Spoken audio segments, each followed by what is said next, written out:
Միացյալ Նահանգները եւ Իրանը շարունակում են բանակցությունները, դրանք լավ են ընթանում, հայտարարել է Սպիտակ տան խոսնակը։ Քերոլայն Լևիթը հավելել է, զուգահեռ ամերիկյան զորքերը հարվածում են Իսլամական Հանրապետությանը, ստիպելու Թեհրանին ավելի արդյունավետ բանակցել։ Նա քարոզչություն է որակել Թեհրանից հնչող հայտարարությունները, որ բանակցություններ տեղի չեն ունենում։ Ավելին, նրանք Վաշինգտոնին փոխանցում են ուղերձներ, որոնք տարբերվում են հրապարակային հռետորաբանությունից, հավելել է Լևիթը։ Ըստ Սպիտակ տան խոսնակի, հուսով են հասնել Իրանի հետ գործարքի մինչև ապրիլի 6-ը։ Միևնույն ժամանակ Լևիթը նշել է, որ Հորմուզի նեղուցի բացումն ամերիկյան ռազմական գործողության հիմնական նպատակը չէ։ Վաշինգտոնը ցանկանում է ոչնչացնել Իրանի ռազմաօդային, ռազմածովային ուժերը եւ կրճատել հրթիռային ներուժը։ Այնուհանդերձ Թեհրանը պնդել է, որ բանակցություններ չի վարում Վաշինգտոնի հետ։ Իրանի ԱԳՆ-ից հայտնել են, որ նման առաջարկ ստացել են, սակայն միջնորդների միջոցով։ Փոխադարձ հարվածներին զուգահեռ պահպանվում է Հորմուզի նեղուցի շուրջ լարվածությունը։ Իրանի խորհրդարանը հաստատել է նեղուցով անցնող նավերի համար վճար սահմանելու օրինագիծը։ Արտգործնախարար Աբբաս Արաղչին էլ նշել է, որ բոլոր նավերը պետք է անցնեն Հորմուզի նեղուցով, բացառապես Թեհրանի թույլտվությամբ։ Վաշինգտոնից նշել են, որ ռազմական սցենարներ են մշակել եւ կարձագանք են, եթե Իսլամական Հանրապետությունը փորձի վերահսկել նեղուցը։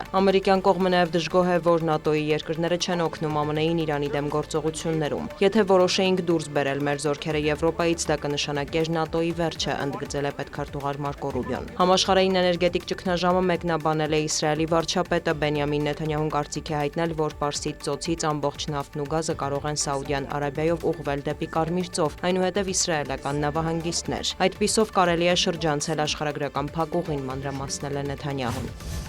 ԱՄՆ պետքարտուղարը եւ Վրաստանի վարչապետը հեռախոսազրույց են ունեցել, ըստ ԱՄՆ պետքարտուղարության կողմերը քննարկել են փոխադարձ հետաքրքրության հարցեր, այդ թվում անվտանգությունը Կովկասում եւ Սևծովյան տարածաշրջանում։ Իրակլի Կոբախիձեն հայտնել է, որ Մարկո Ռուբիոյի հետ շփումն արդյունավետ է եղել։ Ընդգծել ենք մեր գործընկերության վերականգնման եւ Հարավային Կովկասում Վրաստանի որպես հուսալի գործընկերոջ դերի ամրապնդման կարեւորությունը, նշել է քաղաքական գործիչը։ Նրա խոսքով վերահաստատել են հանձնառությունը ամրապնդելու Վրաստանի եւ Միացյալ Նահանգների միջև կապերը, ինչպես նաեւ խթանելու տարածաշրջանային կայունությունն ու կապակցվածությունը։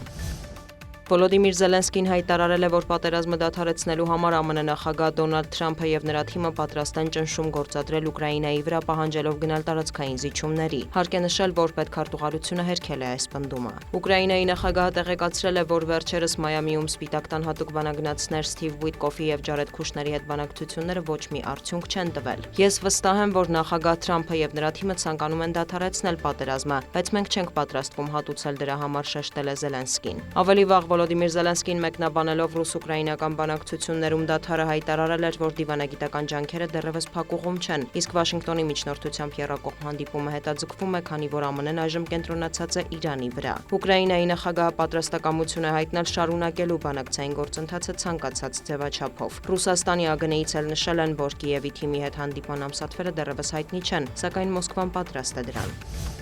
Գերմանիայի կանցլերը Բեռլինում Սիրիայի նախագահի հետ հանդիպմանը հայտարարել է, որ Դաշնության տարածքում բնակվող շուրջ 1 միլիոն սիրիացի փախստականների մոտ 80%-ը պետք է վերադառնա հայրենիք։ Ֆրիդրիխ Մերցի խոսքով նախատեսել են, որ դա պետք է տեղի ունենա հաջորդ 3 տարվա ընթացքում։ Նա նշել է, որ Գերմանիայում ապաստան ստացած սիրիացիների մեծ մասը ցանկանում է վերադառնալ եւ վերականգնել պատերազմներից տուժած իրենց հայրենիքը։ Կանցլերը հավելել է, Գերմանիան պայմաններ կստեղծի այն սիրիացիների համար, որոնք ցանկանում են մնալ եւ արդեն ինտեգրվել են։ Ահմեդ Ալ-Շարան Բեռլին է մեկնել մարտի 31-ին, ի թիվս բարձրաստիճան հանդիպումների նա մասնակցել է գերմանա-սիրիական գործարար համաժողովին, հայտարարել, որ Դամասկոսն էական փոփոխություններ է կատարել երկրի ներդրումային օրենսդրության մեջ ֆինանսական հոսքերը խթանելու համար, այդ թվում նավթագազային ոլորտում։ Գերմանական կողմն էլ պատրաստակամություն է հայտնել օգնելու Սիրիային հետպատերազմյան վերականգնման գործում եւ փոխշահավետ գործակցության հեռանկարներ է տեսնում։ Դիանա Գասպարյան, լուրեր։